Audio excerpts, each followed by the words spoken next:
Assalamualaikum warahmatullahi wabarakatuh, sahabat semua. Ini ada satu statement yang lumayan sering ya Anda temukan di berbagai macam platform media sosial gitu ya.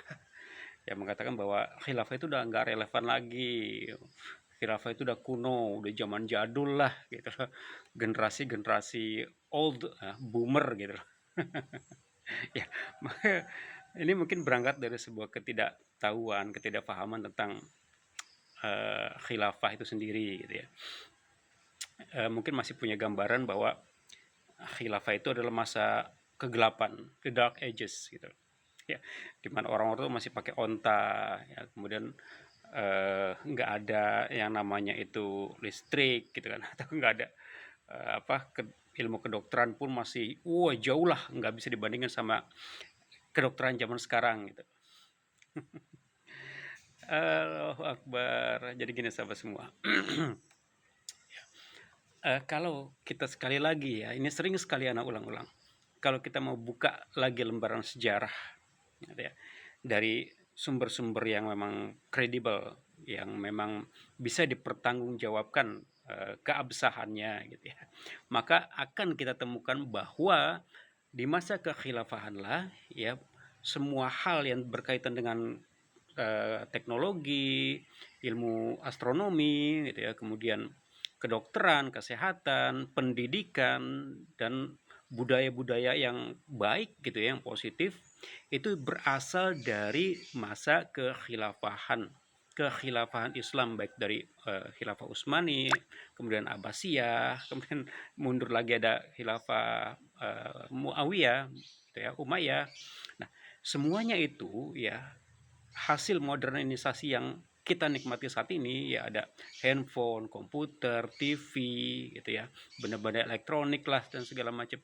Itu semua berasal dari masa kejayaan Islam, masa kekhilafahan Islam gitu.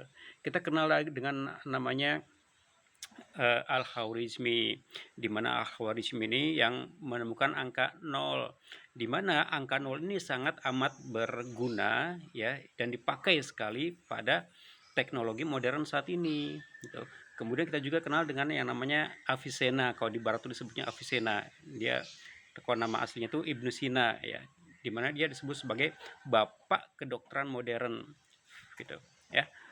Dan dia itu menulis berbagai macam kitab-kitab, atau bukan kitab ya, buku buku-buku tentang kedokteran, dan itu dipakai oleh rujukannya para dokter saat ini gitu ya. Kemudian kita kenal juga ada yang namanya siapa, aneh lupa ya, banyak sekali lah pokoknya ya, Jabir bin Hawam kalau tidak salah namanya, Jabir Al-Hayam kalau nggak salah ya namanya ya. Kemudian kita juga ada kenal yang namanya banyaklah sekali ya, banyak sekali, mungkin bisa dipelajari lagi gitu, penemu-penemu Islam. Bahkan penemu pesawat terbang itu bukanlah duit bersaudara, tetapi seorang ilmuwan Islam, seorang ulama Islam gitu ya. Jadi kalau kemudian dikatakan bahwa promosi khilafah itu tidak relevan lagi, maka ini harus diperjelas gitu loh ya, seperti apa gitu loh ya. Jadi ya sahabat semua, kita belajar lagi tentang ilmu-ilmu Islam, sakafah Islam, sejarah Islam yang bisa dipertanggungjawabkan lagi ya. Jangan sampai kita belajar sejarah Islam, belajar Islam itu dari sumber-sumber yang kredibilitasnya itu amat sangat diragukan, gitu. Keabsahannya itu sangat diragukan. Gitu. Ya, yuk kita belajar lagi, kita ngaji lagi tentang ilmu-ilmu Islam. Jangan sampai kita terpengaruh oleh opini-opini dan narasi-narasi yang sesat, yang keliru tentang syariah dan khilafah. Demikian sahabat, semoga bisa menjadi sebuah penjelas ya. Assalamualaikum warahmatullahi wabarakatuh.